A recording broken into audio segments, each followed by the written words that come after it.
Welcome to Deepika mom kitchen.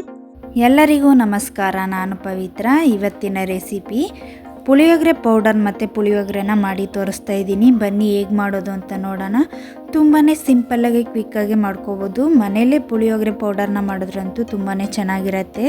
ನಾವು ಹೊರಗಡೆಯಿಂದ ತಂದು ಮಾಡೋದಕ್ಕಿಂತ ಈ ರೀತಿ ಮನೆಯಲ್ಲೇ ಮಾಡಿಕೊಂಡ್ರೆ ತುಂಬಾ ಟೇಸ್ಟು ಚೆನ್ನಾಗಿರುತ್ತೆ. ಬನ್ನಿ ಹೇಗೆ ಮಾಡೋದು ಅಂತ ನೋಡೋಣ. ಅದಕ್ಕೂ ಮುಂಚೆ ಯಾರೆಲ್ಲ ನಮ್ಮ ಚಾನಲ್ನ ಹೊಸ್ದಾಗಿ ನೋಡ್ತಾ ಇದ್ರೆ ಪ್ಲೀಸ್ ಸಬ್ಸ್ಕ್ರೈಬ್ ಮಾಡ್ಕೊಳ್ಳಿ, ಬೆಲ್ ಬಟನ್ನ ಕ್ಲಿಕ್ ಮಾಡೋದನ್ನ ಮರಿಬೇಡಿ. ಬನ್ನಿ ಈಗ ಹೇಗೆ ಮಾಡೋದು ಅಂತ ನೋಡೋಣ. ಸ್ಟವ್ ಮೇಲೆ ಬಾಣಲಿನ ಇಟ್ಕೊಂಡಿದ್ದೆ. ಬಾಣಲಿ ಸ್ವಲ್ಪ ಬಿಸಿ ಆದಮೇಲೆ 1 ಕಪ್ ಕಡಲೆ ಬೀಜನ ಹಾಕ್ಕೊಂಡು ಫ್ರೈ ಮಾಡ್ಕೊಳ್ತಾ ಇದ್ದೀನಿ. ಬಾಣಲಿಗೆ ನಾನು ಎಣ್ಣೆನ ಹಾಕ್ಕೊಂಡಿಲ್ಲ, ಡೈರೆಕ್ಟಾಗಿ ಫ್ರೈ ಮಾಡ್ಕೊಳ್ತಾ ಇದ್ದೀನಿ. ಈ ರೀತಿ ಚೆನ್ನಾಗಿ ಫ್ರೈ ಮಾಡ್ಕೊಳ್ಬೇಕು. ಕಡಲೆ ಬೀಜ ಸ್ವಲ್ಪ ಕಲರ್ ಚೇಂಜ್ ಆಗೋವರೆಗೂ ನಾನು ಫ್ರೈ ಮಾಡ್ಕೊಳ್ತಾ ಇದ್ದೀನಿ. ನೀವು ಕಡಿಮೆ ಜಾಸ್ತಿ ಕ್ವಾಂಟಿಟಿ ಮಾಡ್ಕೊಳ್ಳೋರು ನೋಡಿಕೊಂಡು ಮಾಡ್ಕೊಳ್ಬೇಕಾಗುತ್ತೆ. ಈಗ ನಾನು ಚೆನ್ನಾಗಿ ಫ್ರೈ ಮಾಡ್ಕೊಂಡಿದ್ದಾಗಿದೆ. ನೋಡ್ತಾ ಇರ್ಬೋದು ಯಾವ ರೀತಿ ಫ್ರೈ ಮಾಡ್ಕೊಂಡಿದ್ದೀನಿ ಅಂತ. ಇವಾಗ ಪ್ಲೇಟ್ಗೆ ಶಿಫ್ಟ್ ಮಾಡ್ಕೊಂಡಿದ್ದೀನಿ. ಇದೇ ರೀತಿ ನಾನು ಎಲ್ಲ ಪದಾರ್ಥಗಳನ್ನು ಹುರ್ಕೊಳ್ತಾ ಇದ್ದೀನಿ. ನಾನು ಯಾವ ಕಪ್ಪಲ್ಲಿ ಕಡಲೆ ಬೀಜನ ತೊಗೊಂಡಿದ್ನೋ ಅದೇ ಕಪ್ಪಲ್ಲಿ ಕಡಲೆಬೇಳೆನ ತೊಗೊಂಡು ಫ್ರೈ ಮಾಡ್ಕೊಳ್ತಾ ಇದ್ದೀನಿ. ಇದನ್ನು ಕೂಡ ಅಷ್ಟೇ ಸ್ವಲ್ಪ ಕಲರ್ ಚೇಂಜ್ ಆಗೋವರೆಗೂ ಫ್ರೈ ಮಾಡ್ಕೊಳ್ಬೇಕು. ವಿಡಿಯೋನ ಮಧ್ಯೆ ಮಧ್ಯೆ ಸ್ಕಿಪ್ ಮಾಡಬೇಡಿ, ಫುಲ್ ವಿಡಿಯೋನ ನೋಡಿ ನಮ್ಮ ಚಾನಲ್ಗೆ ಸಪೋರ್ಟ್ ಮಾಡಿ. ಇದೇ ರೀತಿ ನಾನು ಎಲ್ಲನೂ ಹುರ್ಕೊಳ್ತಾ ಇದ್ದೀನಿ. ನೋಡ್ತಾ ಇರ್ಬೋದು ಈಗ ಈ ರೀತಿ ಹುರಿದಿದ್ದಾಗಿದೆ. ನಾನು ಇದನ್ನು ಕೂಡ ಪ್ಲೇಟ್ಗೆ ಶಿಫ್ಟ್ ಮಾಡ್ಕೋತಾ ಇದ್ದೀನಿ. ಉದ್ದಿನ ಬೇಳೆನ ತೊಗೊಂಡಿದ್ದೀನಿ, ಅದನ್ನು ಕೂಡ 1 ಕಪ್ ಆಗುವಷ್ಟು ತೊಗೊಂಡಿದ್ದೀನಿ. ಇದನ್ನು ಕೂಡ ಅಷ್ಟೇ ಚೆನ್ನಾಗಿ ಫ್ರೈ ಮಾಡ್ಕೋಬೇಕು. ಕಲರ್ ಚೇಂಜ್ ಆಗೋವರೆಗೂ ನಾವು ಫ್ರೈ ಮಾಡ್ಕೊಳ್ಬೇಕು. ಇದು ಉದ್ದಿನ ಬೇಳೆ ಚಿಕ್ಕದಾಗಿರೋದ್ರಿಂದ ಸೀದೋಗೋ ಚಾನ್ಸಸ್ ಇರುತ್ತೆ. ಅದಕ್ಕೋಸ್ಕರ ಈ ರೀತಿ ಕೈ ಆಡಿಸ್ತಾನೆ ಇರಬೇಕು, ಇಲ್ಲಾಂದರೆ ಕೆಳಗಡೆ ಇರೋದೆಲ್ಲ ಸೀದೋಗುತ್ತೆ. ಈಗ ಚೆನ್ನಾಗಿ ಈ ರೀತಿ ಫ್ರೈ ಮಾಡ್ಕೊಂಡಿದ್ದಾಗಿದೆ. ನೋಡ್ತಾ ಇರ್ಬೋದು ನಾನು ಯಾವ ರೀತಿ ಮಾಡ್ಕೊಂಡಿದ್ದೀನಿ ಅಂತ. ಇನ್ನೂ ಜಾಸ್ತಿ ಫ್ರೈ ಮಾಡೋದಕ್ಕೆ ಹೋದರೆ ಅದು ಸೀದೋಗುತ್ತೆ. ಅದಕ್ಕೋಸ್ಕರ ಈ ಟೈಮಲ್ಲಿ ನಾವು ತೆಗೆದುಬಿಡಬೇಕು. ಇದನ್ನು ಕೂಡ ನಾನು ಪ್ಲೇಟ್ಗೆ ಶಿಫ್ಟ್ ಮಾಡ್ಕೋತಾ ಇದ್ದೀನಿ. ಉದ್ದಿನ ಬೇಳೆ, ಕಡಲೆಬೇಳೆ ಮತ್ತು ಕಡಲೆ ಬೀಜನ ತೊಗೊಂಡಿದ್ನಲ್ಲ ಅದೇ ಕಪ್ಪಲ್ಲಿ ಧನಿಯಾನು ಕೂಡ 1 ಕಪ್ಪಷ್ಟು ತೊಗೊಂಡಿದ್ದೀನಿ. ಇದನ್ನು ಕೂಡ ಅಷ್ಟೇ ಚೆನ್ನಾಗಿ ಫ್ರೈ ಮಾಡ್ಕೋಬೇಕು. ಚಿಟಪಟ ಅನ್ನೋವರೆಗೂ ಫ್ರೈ ಮಾಡಿಕೊಂಡ್ರೆ ಸಾಕು. ಜಾಸ್ತಿ ಹೊತ್ತು ಫ್ರೈ ಮಾಡೋದಕ್ಕೆ ಹೋದರೆ ಇದನ್ನು ಕೂಡ ಸೀದೋಗುತ್ತೆ. ಬೇಗ ತೆಗೆದು ಬಿಡಬೇಕು ಇದನ್ನು. ಧನಿಯಾ ಚೆನ್ನಾಗಿ ಫ್ರೈ ಆಗಿದೆ. ಇವಾಗ ಇದನ್ನು ಕೂಡ ಪ್ಲೇಟ್ಗೆ ಶಿಫ್ಟ್ ಮಾಡ್ಕೋತಾ ಇದ್ದೀನಿ. 1 ಕಪ್ ಬ್ಲ್ಯಾಕ್ ಎಳ್ಳನ್ನು ತೊಗೊಂಡಿದ್ದೀನಿ. ನೀವು ವೈಟದ್ದು ಬೇಕಾದ್ರೂ ಹಾಕ್ಕೊಳ್ಬೋದು. ಬ್ಲ್ಯಾಕ್ ಎಳ್ಳು ಹಾಕಿದ್ರೆ ಸ್ವಲ್ಪ ಟೇಸ್ಟು ಚೆನ್ನಾಗಿರುತ್ತೆ. ಅದಕ್ಕೋಸ್ಕರ ಬ್ಲ್ಯಾಕೇ ಹಾಕ್ಕೊಂಡಿದ್ದೀನಿ. ನಿಮಗೆ ವೈಟ್ ಇದ್ದರೆ ವೈಟೇ ಹಾಕ್ಕೋಬೋದು. ಇದನ್ನು ಚಿಟಪಟ ಅನ್ನೋವರೆಗೂ ಫ್ರೈ ಮಾಡಿಕೊಂಡ್ರೆ ಸಾಕು. ನೋಡ್ತಾ ಇರ್ಬೋದು ಯಾವ ರೀತಿ ಬಂದಿದೆ ಅಂತ. ಈ ರೀತಿ ಆದರೆ ಸಾಕು. ಇದನ್ನು ಕೂಡ ಪ್ಲೇಟ್ಗೆ ಶಿಫ್ಟ್ ಮಾಡ್ಕೊಂಡಿದ್ದೀನಿ. 3 ಟೇಬಲ್ ಸ್ಪೂನ್ ಸಾಸಿವೆನ ಹಾಕ್ಕೊಂಡು ನಾನು ಇದನ್ನು ಕೂಡ ಹುರ್ಕೊಳ್ತಾ ಇದ್ದೀನಿ. ಚಿಟಪಟ ಅನ್ನೋವರೆಗೂ ಹುರ್ಕೊಂಡ್ರೆ ಸಾಕು. ಜಾಸ್ತಿ ಹೊತ್ತು ಹುರಿಯೋ ಅವಶ್ಯಕತೆ ಇರಲ್ಲ.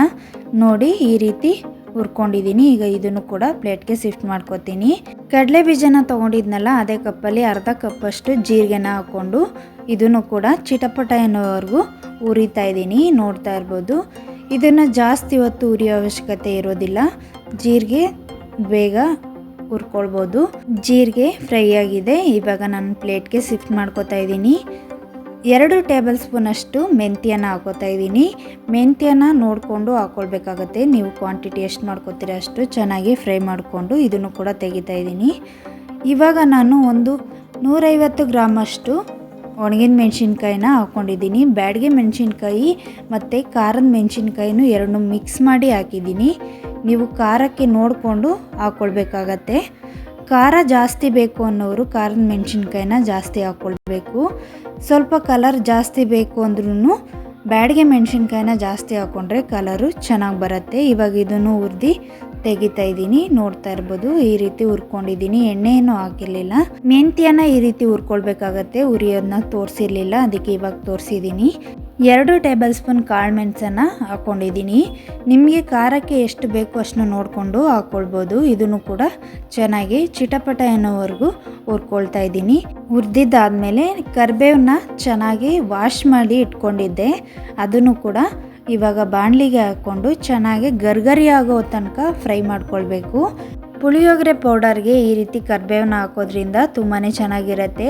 ಸ್ಮೆಲ್ಲು ಮತ್ತು ಟೇಸ್ಟು ಎರಡೂ ಕೂಡ ತುಂಬ ಚೆನ್ನಾಗಿರುತ್ತೆ. ನಾವು ಕರಿಬೇವನ್ನ ಎಷ್ಟು ಬೇಕಾದ್ರೂ ಹಾಕ್ಕೊಳ್ಬೋದು. ಇವಾಗ ನಾನು ಇದನ್ನು ಗರಿಗರಿಯಾಗಿ ಫ್ರೈ ಮಾಡಿಕೊಂಡು ಇದನ್ನು ಕೂಡ ಪ್ಲೇಟ್ಗೆ ಶಿಫ್ಟ್ ಮಾಡ್ಕೋತೀನಿ. ಪುಳಿಯೋಗರೆ ಪೌಡರ್ ರೆಸಿಪಿ ನಿಮಗೆ ಇಷ್ಟ ಆಗಿದ್ರೆ ನಿಮ್ಮ ಫ್ಯಾಮಿಲಿ ಫ್ರೆಂಡ್ಸ್ಗೂ ಶೇರ್ ಮಾಡ್ಕೊಳ್ಳಿ. ಇದೇ ರೀತಿ ನೀವು ಒಂದ್ಸಲಿ ಟ್ರೈ ಮಾಡಿ ಹೇಗೆ ಬಂತು ಅಂತ ನನಗೆ ಕಮೆಂಟ್ಸ್ನಲ್ಲಿ ತಿಳಿಸಿ. ಇದೇ ರೀತಿ ಯಾವುದಾದ್ರೂ ಹೊಸ ರೆಸಿಪಿ ಬೇಕು ಅಂದ್ರೂ ಕೂಡ ಕಮೆಂಟ್ಸ್ನಲ್ಲಿ ತಿಳಿಸಿ, ಆದಷ್ಟು ಬೇಗ ಅಪ್ಲೋಡ್ ಮಾಡ್ತೀನಿ. ಈಗ ಇದು ಗರಿಗರಿಯಾಗಿದೆ, ನೋಡ್ತಾ ಇರ್ಬೋದು. ಈ ರೀತಿ ಮಾಡ್ಕೊಳ್ಬೇಕಾಗತ್ತೆ. 1 ಕಪ್ಪಷ್ಟು ಒಣಕೊಬ್ಬರಿನ ತುರ್ದಿ ಹಾಕ್ಕೊಳ್ತಾ ಇದ್ದೀನಿ. ಇದನ್ನು ಕೂಡ 1-2 ನಿಮಿಷ ಫ್ರೈ ಮಾಡಿಕೊಂಡ್ರೆ ಸಾಕು. ಸ್ವಲ್ಪ ಕಲರ್ ಚೇಂಜ್ ಆಗೋವರೆಗೂ ಫ್ರೈ ಮಾಡ್ಕೊಳ್ತಾ ಇದ್ದೀನಿ. ಜಾಸ್ತಿ ಹೊತ್ತು ಫ್ರೈ ಮಾಡೋ ಅವಶ್ಯಕತೆ ಇರೋದಿಲ್ಲ.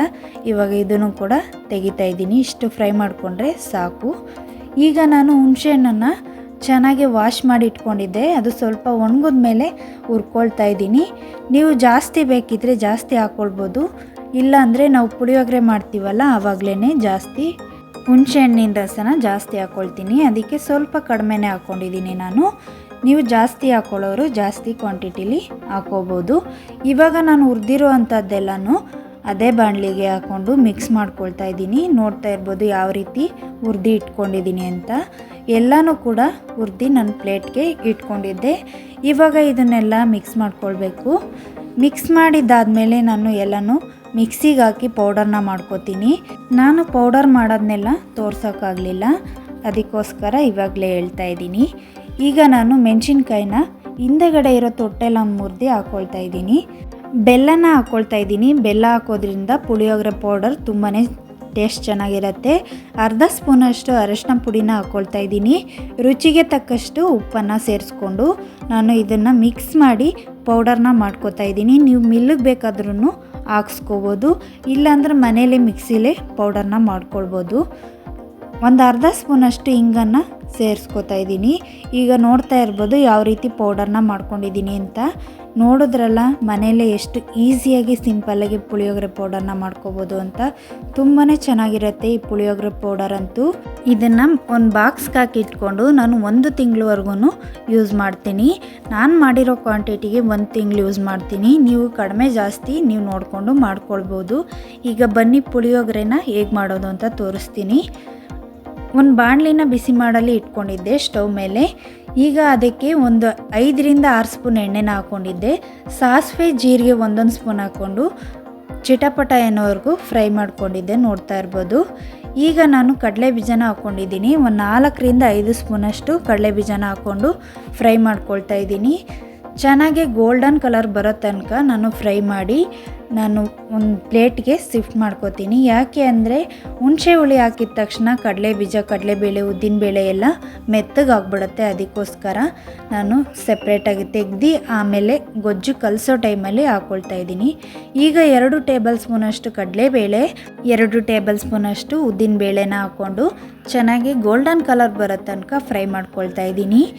ಈಗ ಇದು ಚೆನ್ನಾಗಿ ಫ್ರೈ ಆದಮೇಲೆ ನಾನು ಇದನ್ನು ಒಂದು ಪ್ಲೇಟ್ಗೆ ಶಿಫ್ಟ್ ಮಾಡ್ಕೋತಾ ಇದ್ದೀನಿ.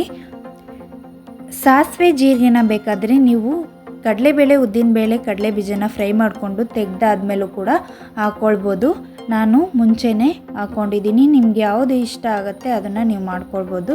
ಈ ಪುಳಿಯೋಗರೆ ಅಂತೂ ತುಂಬಾ ಚೆನ್ನಾಗಿರುತ್ತೆ. ದೇವಸ್ಥಾನಗಳಲ್ಲಿ ಕೊಡ್ತಾರಲ್ಲ ಪುಳಿಯೋಗರೆನ, ಅದೇ ರೀತಿ ಇರುತ್ತೆ. ನೀವು ಒಂದ್ಸಲಿ ಟ್ರೈ ಮಾಡಿ ಹೇಗೆ ಬಂತು ಅಂತ ನನಗೆ ಕಮೆಂಟ್ಸ್ನಲ್ಲಿ ತಿಳಿಸಿ. ಹುಳಿಯನ್ನ ರೆಸಿಪಿನೂ ಕೂಡ ಆಲ್ರೆಡಿ ಅಪ್ಲೋಡ್ ಮಾಡಿದ್ದೀನಿ, ನಮ್ಮ ಚಾನಲ್ಗೆ ಹೋಗಿ ಚೆಕ್ ಮಾಡ್ಬೋದು. ಈಗ ಇದು ಚೆನ್ನಾಗಿ ಫ್ರೈ ಆಗಿದೆ, ನೋಡ್ತಾ ಇರ್ಬೋದು ಯಾವ ರೀತಿ ಕಲರ್ ಚೇಂಜ್ ಆಗಿದೆ ಅಂತ. ಇವಾಗ ನಾನು ಇದನ್ನು ಪ್ಲೇಟ್ಗೆ ಶಿಫ್ಟ್ ಮಾಡ್ಕೋತಾ ಇದ್ದೀನಿ. ಇವಾಗ ಎಣ್ಣೆ ಬಿಸಿಯಾಗಿದೆಯಲ್ಲ, ಅದಕ್ಕೇ ಒಂದು ಅರ್ಧ ಸ್ಪೂನಷ್ಟು ಎಳ್ಳನ್ನು ಹಾಕ್ಕೊಂಡಿದ್ದೀನಿ. ಒಂದು 4 ಬ್ಯಾಡಗೆ ಮೆಣಸಿನ್ಕಾಯಿನ ಹಾಕ್ಕೊಂಡಿದ್ದೀನಿ. ನೀವು ಮಾಮೂಲಿ ಮೆಣಸಿನ್ಕಾಯಿನೂ ಹಾಕ್ಕೊಳ್ಬೋದು. ಸ್ವಲ್ಪ ಕರಿಬೇವನ್ನ ವಾಶ್ ಮಾಡಿ ಇಟ್ಕೊಂಡಿದ್ದೆ, ಅದನ್ನು ಕೂಡ ಇವಾಗ ಸೇರಿಸ್ಕೊಂಡು ಚೆನ್ನಾಗಿ ಫ್ರೈ ಮಾಡ್ಕೋತಾ ಇದ್ದೀನಿ. ಚೆನ್ನಾಗಿ ಫ್ರೈ ಆದಮೇಲೆ ಹುಣಸೆಹಣ್ಣನ್ನು ಕಲಸಿ ಇಟ್ಕೊಂಡಿದ್ದೆ ನಾನು.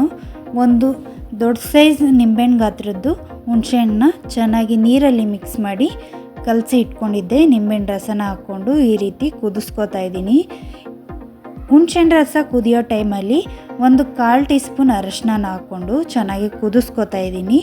ನೋಡ್ತಾ ಇರ್ಬೋದು ಈ ನೀರೆಲ್ಲ ಸ್ವಲ್ಪ ಗಟ್ಟಿ ಆಗಬೇಕು, ಅಲ್ಲಿವರೆಗೂ ನಾನು ಚೆನ್ನಾಗಿ ಕುದಿಸ್ಕೋತಾ ಇದ್ದೀನಿ. ನಾನು ಇದಕ್ಕೆ ಸ್ವಲ್ಪ ಬೆಲ್ಲನೂ ಕೂಡ ಸೇರಿಸ್ಕೋತಾ ಇದ್ದೀನಿ. 2 ಟೇಬಲ್ ಸ್ಪೂನ್ ಬೆಲ್ಲನ ಹಾಕ್ಕೊಳ್ತಾ ಇದ್ದೀನಿ. ನಿಮಗೆ ಸ್ವೀಟು ನೋಡಿಕೊಂಡು ನೀವು ಹಾಕ್ಕೊಳ್ಬೋದು. ನಾನು 2 ಟೇಬಲ್ ಸ್ಪೂನಷ್ಟು ಹಾಕ್ಕೊಂಡಿದ್ದೀನಿ. ಗೊಜ್ಜಿಗೆ ಬೇಕಾಗುವಷ್ಟು ರುಚಿಗೆ ತಕ್ಕಷ್ಟು ಉಪ್ಪನ್ನು ಸೇರಿಸ್ಕೊಂಡಿದ್ದೀನಿ. ಇವಾಗ ಚೆನ್ನಾಗಿ ಒಂದ್ಸಲಿ ಮಿಕ್ಸ್ ಮಾಡಿ ಇದನ್ನು ಚೆನ್ನಾಗಿ ಕುದಿಸ್ಕೊಳ್ಬೇಕು. ಸ್ವಲ್ಪ ತಿಕ್ನೆಸ್ಸಲ್ಲಿ ಬರಬೇಕು, ಅಲ್ಲಿವರೆಗೂ ಕುದಿಸ್ಕೊಂಡು ಆಮೇಲೆ ಪೌಡರ್ನ ಹಾಕ್ಕೊಳ್ತೀನಿ. ನೋಡ್ತಾ ಇರ್ಬೋದು, ಈ ರೀತಿ ಕುದಿಸ್ಕೊಂಡಿದ್ದೀನಿ. ಹುಣಸೆಹಣ್ಣು ರಸ ಈ ರೀತಿ ಕುದಿಸ್ಕೊಂಡ್ರೆ ಚೆನ್ನಾಗಿರುತ್ತೆ. ಅದಕ್ಕೋಸ್ಕರ ಹುಳಿ ಎಲ್ಲ ಚೆನ್ನಾಗಿ ಮಳ್ಳಿ ಈ ರೀತಿ ಆಗುತ್ತೆ ಗಟ್ಟಿಗೆ. ಈ ರೀತಿ ಆದಮೇಲೆ ನಾನು ಪೌಡರ್ನ ಮಾಡಿಟ್ಕೊಂಡಿದ್ನಲ್ಲ, ಆ ಪೌಡರ್ನ ಇವಾಗ ಸೇರಿಸ್ಕೊತಾ ಇದ್ದೀನಿ. ಒಂದು 4 ಸ್ಪೂನಷ್ಟು ಪೌಡರ್ನ ಹಾಕ್ಕೊಳ್ತಾ ಇದ್ದೀನಿ. ಪೌಡರ್ಗೆ ಬೇಕಾದರೆ ಉದ್ದಿನಬೇಳೆ, ಕಡಲೆ ಬೀಜನ ಎಣ್ಣೆಲೆ ಫ್ರೈ ಮಾಡಿ ಪೌಡರ್ಗೆ ಮಿಕ್ಸ್ ಮಾಡಿ ಇಟ್ಕೊಳ್ಬೋದು. ನಾನು ಹಾಗೆ ಪ್ಲೇನಲ್ಲೇ ಇಟ್ಕೊಂಡಿದ್ದೀನಿ. ನೀವು ಆ ರೀತಿ ಇಷ್ಟಪಡೋರು, ನಮಗೆ ಅಂಗಡಿಲಿ ತಂದು ಮಾಡ್ತೀವಲ್ಲ ಅದೇ ರೀತಿ ಪೌಡರ್ ಬೇಕು ಅನ್ನೋರು ಆ ರೀತಿ ಮಾಡಿಕೊಂಡ್ರೆ ತುಂಬಾ ಸೂಪರಾಗಿರುತ್ತೆ.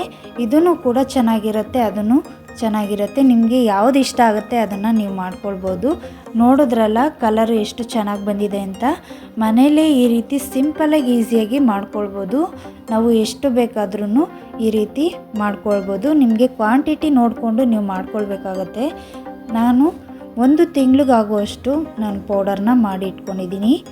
ಈಗ ನಾನು ಈ ಪೌಡರ್ನೆಲ್ಲ ಚೆನ್ನಾಗಿ ಮಿಕ್ಸ್ ಮಾಡಿದ್ದಾದಮೇಲೆ ಕಡಲೆ ಬೀಜನ ಎತ್ತಿಟ್ಕೊಂಡಿದ್ನಲ್ಲ ಅದನ್ನೆಲ್ಲ ಇವಾಗ ಸೇರಿಸಿ ಚೆನ್ನಾಗಿ ಮಿಕ್ಸ್ ಮಾಡ್ಕೊತಾ ಇದ್ದೀನಿ. ನಿಮಗೆ ಪುಳಿಯೋಗರೆ ಗೊಜ್ಜು ಇಷ್ಟು ಗಟ್ಟಿ ಬೇಡ ಅನ್ನೋರು ಹುಣಸೆ ಹುಳಿ ಕುದಿಸ್ಬೇಕಾದ್ರೆ ಸ್ವಲ್ಪ ಗಟ್ಟಿಯಾಗಿ ಕುದಿಸ್ಕೊಂಡಿದ್ದೆ, ಅದಕ್ಕೆ ನಾನು ಇಷ್ಟು ಗಟ್ಟಿಯಾಗಿ ಮಾಡ್ಕೊಂಡಿದ್ದೀನಿ. ನಿಮಗೆ ಗಟ್ಟಿ ಬೇಡ ಅನ್ನೋರು ಸ್ವಲ್ಪ ಹುಣಸೆ ಹುಳಿನ ಸ್ವಲ್ಪ ನೀರು ಥರ ಇದ್ದಾಗಲೇ ನೀವು ಪೌಡ್ರ್ ಹಾಕಿ ಮಾಡ್ಕೊಳ್ಬೋದು. ಇವಾಗ ನಮಗೆ ಪುಳಿಯೋಗರೆ ಗೊಜ್ಜು ರೆಡಿಯಾಗಿದೆ. ರೈಸ್ನ ಪಕ್ಕದಲ್ಲಿ ಮಾಡಿ ಇಟ್ಕೊಂಡಿದ್ದೆ, ಪುಳಿಯೋಗರೆ ಗೊಜ್ಜನ್ನ ಮಾಡಿ ಇಟ್ಕೊಂಡಿದ್ವಲ್ಲ ಅದಕ್ಕೆ ಸೇರಿಸಿ ನಾನು ಚೆನ್ನಾಗಿ ಮಿಕ್ಸ್ ಮಾಡ್ಕೊಳ್ತಾ ಇದ್ದೀನಿ. ರುಚಿಗೆ ತಕ್ಕಷ್ಟು ಉಪ್ಪನ್ನು ಸೇರಿಸ್ಕೊಳ್ಬೇಕಾಗತ್ತೆ. ನಾನು ಆವಾಗಲೇ ಗೊಜ್ಜಿಗೆ ಸ್ವಲ್ಪ ಉಪ್ಪನ್ನು ಸೇರಿಸಿದ್ದೀನಿ, ನೋಡಿಕೊಂಡು ಉಪ್ಪನ್ನು ಸೇರಿಸ್ಕೊಳ್ಬೇಕು. ಇವಾಗ ಅನ್ನಕ್ಕೆ ಸ್ವಲ್ಪ ಚೆನ್ನಾಗಿ ಮಿಕ್ಸ್ ಮಾಡ್ಕೊಳ್ಬೇಕಾಗತ್ತೆ. ನಾನು ಲೋ ಫ್ಲೇಮಲ್ಲಿ ಇಟ್ಕೊಂಡು ಈ ರೀತಿ ಅನ್ನನ ಮಿಕ್ಸ್ ಮಾಡ್ತಾಯಿದ್ದೀನಿ. ನೀವು ಸ್ಟವ್ನ ಆಫ್ ಮಾಡಿಬಿಟ್ಟು ಮಿಕ್ಸ್ ಮಾಡೋದಕ್ಕೆ ಹೋಗಬೇಡಿ, ಆವಾಗ ಟೇಸ್ಟ್ ಏನು ಅಷ್ಟೊಂದು ಚೆನ್ನಾಗಿರೋದಿಲ್ಲ. ಲೋ ಫ್ಲೇಮಲ್ಲೇ ಇಟ್ಕೊಂಡು ಈ ರೀತಿ ಮಿಕ್ಸ್ ಮಾಡಿಕೊಂಡು ಮಿಕ್ಸ್ ಎಲ್ಲ ಆದಮೇಲೆ ಲಾಸ್ಟಲ್ಲಿ ಸ್ವಲ್ಪ ಕೊತ್ತಂಬರಿ ಸೊಪ್ಪನ್ನ ಹಾಕ್ಕೊಂಡ್ರೆ ನಮಗೆ ಪುಳಿಯೋಗರೆ ರೆಡಿಯಾಗಿರುತ್ತೆ. ಬೌಲ್ಗೆ ಸರ್ವ್ ಮಾಡ್ಕೊತಾ ಇದ್ದೀನಿ. ನೋಡಿದ್ರಲ್ಲ ಮನೇಲಿ ಎಷ್ಟು ಈಸಿಯಾಗಿ ಸಿಂಪಲ್ಲಾಗಿ ಪುಳಿಯೋಗರೆ ಮತ್ತು ಪುಳಿಯೋಗರೆ ಪೌಡರ್ನ ಮಾಡ್ಕೊಳ್ಳೋದು ಅಂತ. ತುಂಬಾ ಚೆನ್ನಾಗಿರುತ್ತೆ ಈ ಪುಳಿಯೋಗರೆ ಅಂತೂ. ದೇವಸ್ಥಾನದಲ್ಲಿ ಪ್ರಸಾದ ಕೊಡ್ತಾರಲ್ಲ ಪುಳಿಯೋಗರೆನ, ಅದೇ ಥರ ಇರುತ್ತೆ, ಅಷ್ಟು ಚೆನ್ನಾಗಿರುತ್ತೆ.